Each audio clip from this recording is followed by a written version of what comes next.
Well, it's Friday, the 14th of August. Sunday is a good day to pull the trigger on something new, by the way. This is episode 2032 of 301 Permanently Moved Online, a personal podcast 301 seconds in length, written, recorded, and edited by me, at the JMO. Been reading a bunch of books that relate to several topics of interest recently. These include a book about prayer in the Orthodox tradition, several books about somatic movement therapy, and An Actor Prepares by Stanislavski. It's funny how one's seemingly separate interests converge and are actually just all one thing, and that realization, at this moment in time, is exciting. However, in the context of everything that's going on in the wider world, I have a certain mix of emotions and feelings about it all. Let's take a quick tour, and you can pick the orthogonal flows between them. First, prayer. I am, at this stage, as interested in prayer as I am meditation. I've said elsewhere that I don't really see much of a distinction between the two.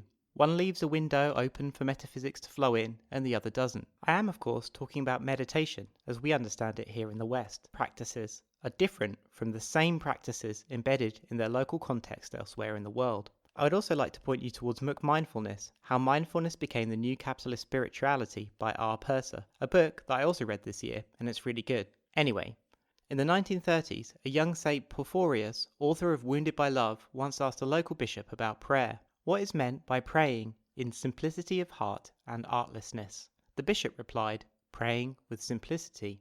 Porphyrius then asked, and do you understand what that means, your eminence? Yes, I do, he responded. Porphyrius said, well, I don't. It's a mystery. It's something that happens only with divine grace.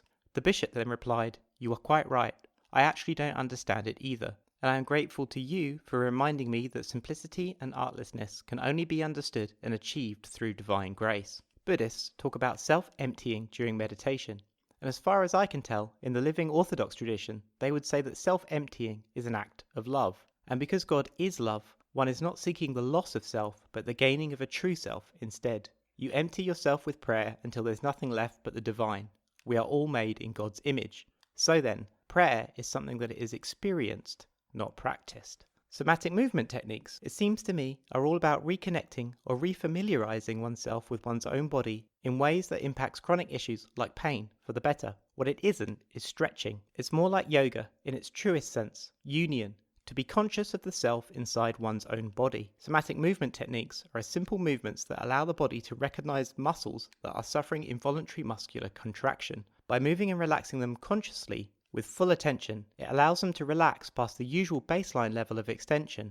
Again, this is something that has to be experienced, not practiced or read about. An Actor Prepares. I picked it off the bookshelf in my old room when I was back on the chalk the other week. It's not mine, so it must be my brother's, but seeing that he now lives 10,000 kilometers away, plus the fact that anyone with siblings knows that possession is 100% of the law, it's now mine. Anyone who's studied drama will have definitely read the book, so I'll presume that a few of you here are familiar with it. It is about the inward preparation an actor must undergo in order to act in the world of the stage. I'm only 50 pages in so far, but with each turn of the page, with the context of my other current reading, I recognise a deep sense of spiritual embodiment within the book. Flicking through the book, it seems like the word soul isn't used, at least in my translation anyway, and I presume it's because the actors of the 19th century were born and raised in the Orthodox faith, and its principles were common knowledge with no explanation needed. As such, I'd like to point you towards the essay, The Influence of Christian Orthodox Thought on Stanislavski's Theatrical Legacy by Gabriela Korpan from 2019, which seeks to plug the book and Stanislavski's work back into the Orthodox socket. As an aside, I can't imagine any GCSE or A-level drama teacher having the time to put this book into context in today's teaching environment.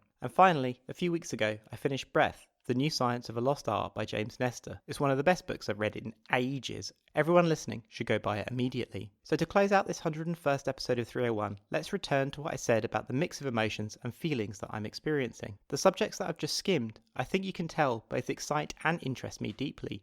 Next, I think I'd like to read a book by a dancer. Recommendations welcome. However, there is still some small part of me that thinks my interest and practice of all of this is somehow self-indulgent. Is it some deep C of E Protestantism that makes me second guess the importance of connecting the soul to the body? Everything is terrible, and I'm sitting at home, breathing through my nose and concentrating very hard on the pain in my wrist and forearm. Is that self-indulgent? Maybe for some. Certainly less so than sitting at home tweeting angrily about something into the void, I reckon. Anyway, the one thing that I can say for certain though, is that doing puts knowledge in your body, not your brain. Hagia Sophia.